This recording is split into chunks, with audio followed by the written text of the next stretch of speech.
അപ്പോൾ ഫ്രണ്ട്സ്, എൻ്റെ ഫാമിലി വ്ളോഗിലേക്ക് ഒരിക്കൽ കൂടി സ്വാഗതം. ഇന്ന് നമ്മൾ പരിചയപ്പെടാൻ പോകുന്നത് ഇറച്ചി പത്തിരിയെ കുറിച്ചാണ്.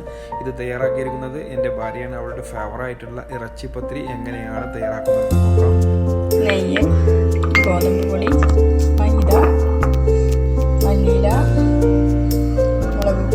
പച്ചമുളക്, കറിവേപ്പില, ഇഞ്ചി വെളുത്തുള്ളി ചതവ്, പിന്നെ മസാല, മുളക് പൊടി 1 ടേബിൾ സ്പൂൺ, മല്ലിപ്പൊടി 1 ടീസ്പൂൺ, മല്ലിപ്പൊടി 1 ടീസ്പൂൺ, മഞ്ഞൾപ്പൊടി 1/2 ടീസ്പൂൺ, ഗരം മസാല 1/4 ടീസ്പൂൺ,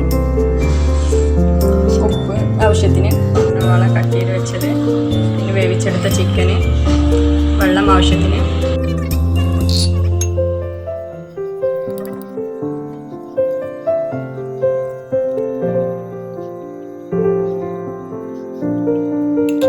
ചപ്പാത്തി പരുവത്തിലായിട്ടുണ്ട്. അതിനുശേഷം നമ്മൾ ഒരു 10 മിനിറ്റ് റെസ്റ്റ് ചെയ്യാൻ വെക്കാം. അടുപ്പത്ത് വെക്കുക. നന്നായി ചൂടായി വരുമ്പോൾ അതിലേക്ക് ഓയിൽ ഒഴിച്ച് കൊടുക്കുക. ഓയിൽ ചൂടായി വന്നിട്ടുണ്ടെങ്കിൽ ഇതിലേക്ക് ഇഞ്ചി വെളുത്തുള്ളി ചതച്ച് കൊടുക്കുക.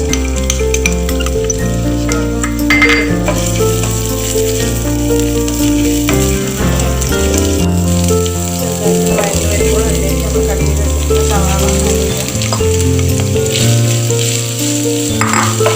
ഒരു ലൈറ്റ് ബ്രൗൺ കളറാണ് വരെ ഇളക്കി കൊടുക്കുക.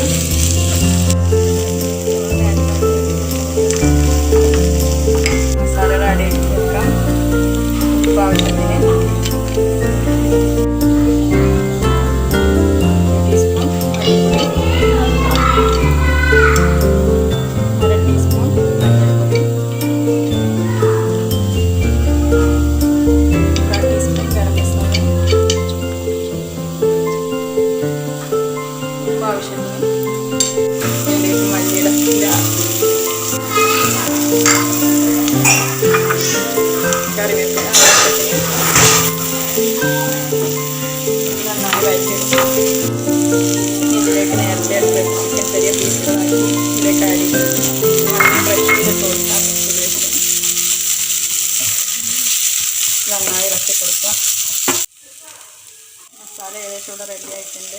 ഫ്ലെയിം ഓഫ് ചെയ്ത് ഒരു 10 മിനിറ്റ് ചൂടാകാൻ വേണ്ടി നമുക്ക് വെച്ചില്ല. നേരത്തെ റെഡിയാക്കി വെച്ചിട്ടുള്ള മാവ് ചെറിയ ചെറിയ ബോൾസാക്കി അതിന് ശേഷം